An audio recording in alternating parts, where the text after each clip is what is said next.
அன்புள்ள சிம்ம ராசி அன்பர்களே வணக்கம். கார்த்திகை மாத ராசி பலன்கள். கார்த்திகை மாதம் சற்று கவனமாக இருத்தல் வேண்டும்.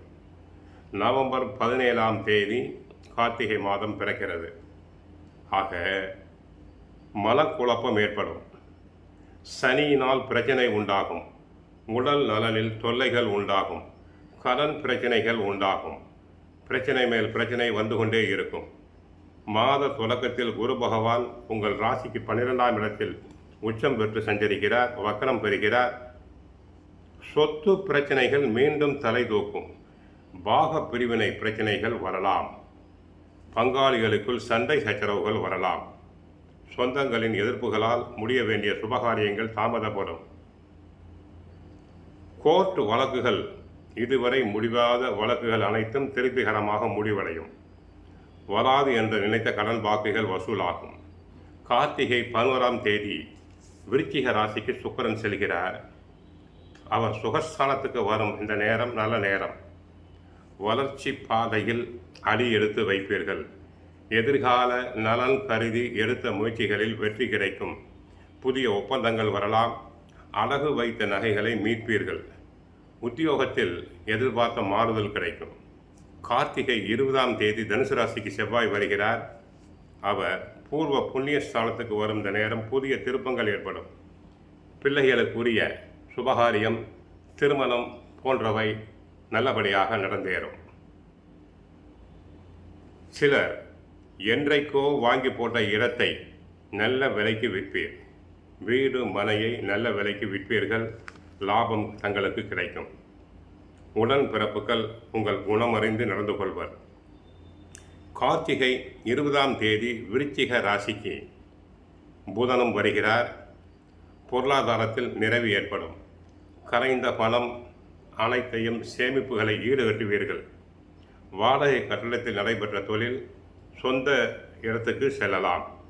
மேல் அதிகாரிகளுடைய ஆதரவு தங்களுக்கு படிப்படியாக கிடைக்கும். உத்தியோகத்தை பொறுத்தவரை உழைப்புக்கேற்ற ஊதியம் கிடைக்காதது மனதில் அதிருப்தி உண்டாகலாம்.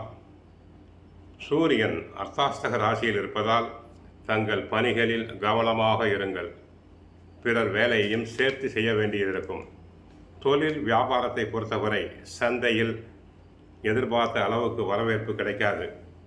விற்பனை லாபம் மிகவும் குறைவாகவே இருக்கும். ஆகவே தொழில் வியாபாரத்தில் கவனம் தேவை. கலைத்துறையை பொறுத்தவரை எதிர்பார்த்த நல்ல வாய்ப்புகள் கை நழுவி போகலாம். கவனம். அரசியல் துறையை பொறுத்தவரை அரசியல் துறை சம்பந்தப்பட்ட கிரகங்கள் தங்களுக்கு சாதகமாக இல்லை. ஆகவே பழகும் நண்பர்களிடம் பார்த்து கவனமாக பழக வேண்டும். தங்களை பற்றி சிலர் கோல் சொல்லக்கூடும். உயர்மட்ட தலைவர்கள் தங்களிடம் பகைமையை காட்டலாம். கட்சிக்குள் நியாயமாக கிடைக்க வேண்டிய பதவி உயர்வு தடங்கலாகலாம். மாணவர்களுக்கு படிப்பு சம்பந்தப்பட்ட கிரகம் சாதகமாக இல்லை. ஆகவே கெட்ட சகவாசம் கூடாது. படிப்பில் கவனம் தேவை. பெற்றோர் சொற்படி, ஆசிரியர் சொற்படி கேட்க வேண்டும். விவசாயத்தை பொறுத்தவரை விவசாயம் கடுமையாகத்தான் இருக்கும். எதிர்பார்த்த விளைச்சல் கிடைப்பது கடினம்.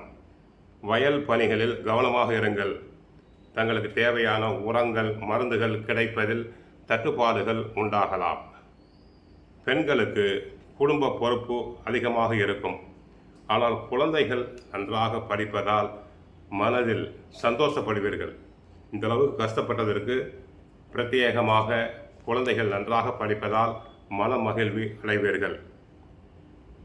ஆகவே கணவன் மனைவி இடையே ஒற்றுமை குறைவு, பரஸ்பர வாக்குவாதம் உண்டாகும். கவனம் தேவை. பேச்சில் கவனம் தேவை. பெண்கள் சூடாக பேசுதல் கூடாது. கோவிலுக்கு சென்றால் நவகிரகத்தில் உள்ள சூரியனையும் சிவபெருமானையும் வழிபடுங்கள். வாழ்க வளமுடன். மங்களம் உண்டாகட்டும்.